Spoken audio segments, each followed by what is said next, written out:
Well, good morning or afternoon, whichever time you're viewing this story time. Glad you have joined us today. And today, the story I'm going to read to you is a Max Lucado story called The Children of the King. It's one of my favorites, so I hope you enjoy it. A long time ago, in a land much like your own, there was a village, and in that village lived 5 orphans. A lonely family of fatherless children, they had banded together against the cold. One day a king learned of their misfortune and decided to adopt them. He decreed that he would be their father and planned to come for them.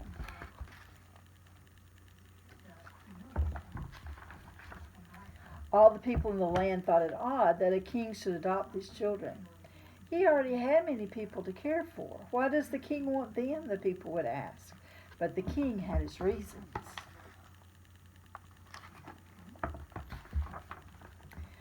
When the children learned that they had a new father, and their father was the king, no less, and the king was coming to visit, they went wild with excitement.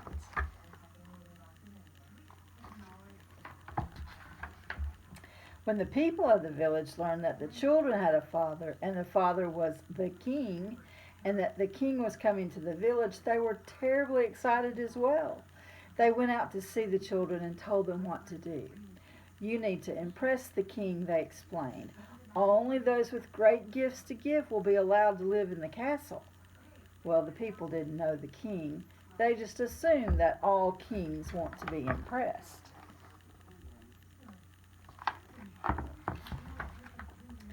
So the children worked long and hard preparing their offerings. One boy who knew how to carve determined to give the king a wonderful work of wood and art. He set his knife against the soft skin of the elm and whittled. The small blocks of wood came alive with the eyes of a sparrow or the nose of a unicorn. His sister decided to present the king with a painting that captured the beauty of the heavens, a painting worthy to hang in the castle. Another sister chose music as her way to impress the king. For hours she practiced with her voice and mandolin. Village people would stop at her window and listen as her music took wings and soared. And yet another child set out to turn the king's head with his wisdom. Late hours would find his candle lit and his books open. Geography, mathematics, chemistry. The breadth of his study was matched only by the depth of his desire. Surely a sage such as the king would appreciate all his hard work.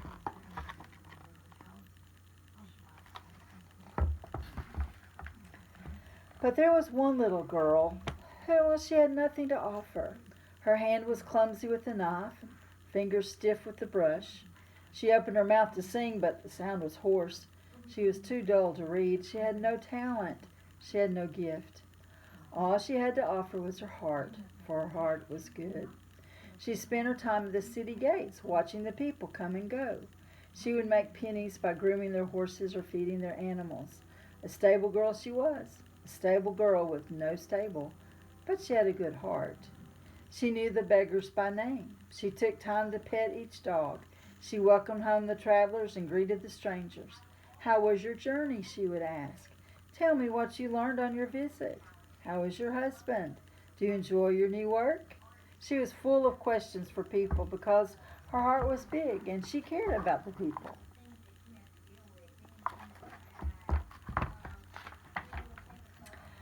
But since she had no talent and no gift, she grew anxious that the king would be angry. The villagers told her that the king would want a gift and that she should set her mind about the task of making one. So she took a small knife and went to her brother the carver. Could you teach me to carve? She asked. Sorry, the young crafter responded without looking up. I've much work to do. I haven't time for you. The king is coming, you know. The girl put away her knife and picked up a brush. She went to her sister, the artist. She found her on a hill painting a sunset on canvas. You paint so well, said the girl who had no gift but a big heart. I know, the painter answered. Could you share with me your gift? Well, not now, the sister responded with eyes on her palette. The king is coming, you know.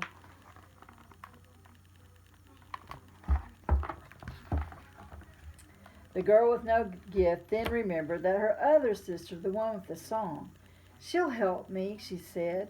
But when she arrived at her sister's house, she found a crowd of people waiting to listen to her sister sing. "Sister," she called, "Sister, I've come to listen and learn." But her sister couldn't hear. The noise of the applause was too loud. Heart heavy, the girl turned and walked away. Then she remembered her other brother. She took a big book with her, small words and big letters, and went to see him. "I have nothing to offer the king," she said. "Could you teach me to read so I might show him my wisdom?" The young sage-to-be didn't speak. He was lost in thought. The child with no gift spoke again. "Could you help me? I have no talent." "Go away," said the scholar, scarcely moving his eyes from the text. "Can't you see I'm preparing myself for the coming of the king?" And so the girl went away sorrowfully. She had nothing to give.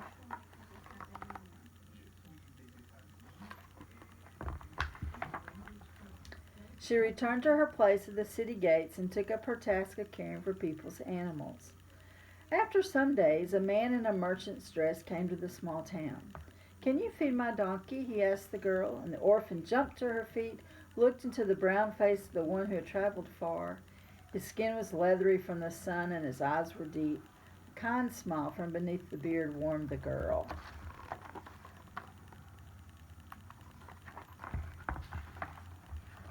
"That I can," the girl answered, and eagerly took the animal to the trough.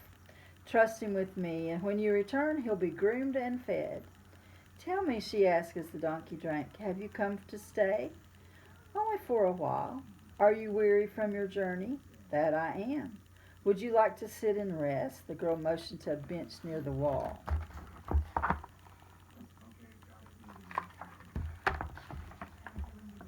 The tall man with the dark skin sat on the bench, leaned against the wall, closed his eyes, and slept.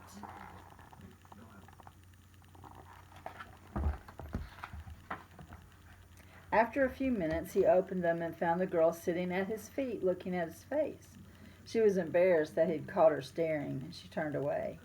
"Have you sat there long?" "Yes." "What do you seek?" "Nothing. You seem to be a kind man with a peaceful heart, and it's good to be near you." The man smiled and stroked his beard. "You are a wise girl," he said. "When I return, we will visit some more."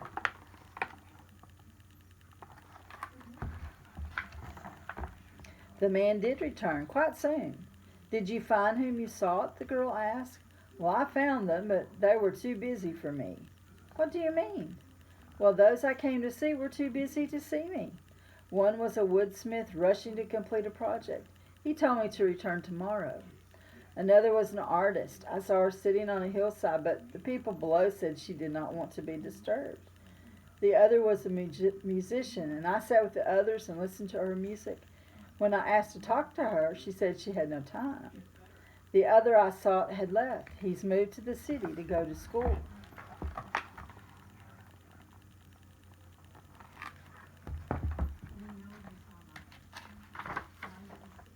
The girl's eyes widened.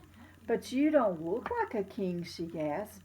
"Well, I try not to," he explained. "Being a king can be lonely. People act strangely around me, and they ask for favors. They try to impress me, and they bring me all their complaints." "But isn't that what a king is for?" asked the girl. "Certainly," responded the king, "but there are times when I just want to be with my people. There are times when I just want to talk to my people, to hear about their day, to laugh a bit, to cry some. There are times when I just want to be their father." "Is that why you adopted the children?" "That's why. Children like to talk. Adults think they have to impress me. Children don't. They just want to talk to me." "But my brothers and sisters were too busy?" "They were, but I'll come back. Maybe they'll have more time another day."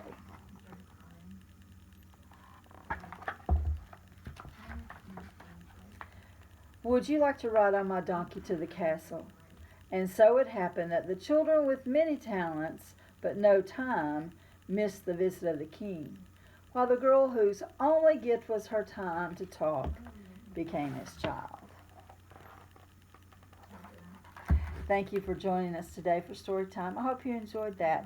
And remember, our Father, the King, is always ready to listen. Thanks for sharing. See you later.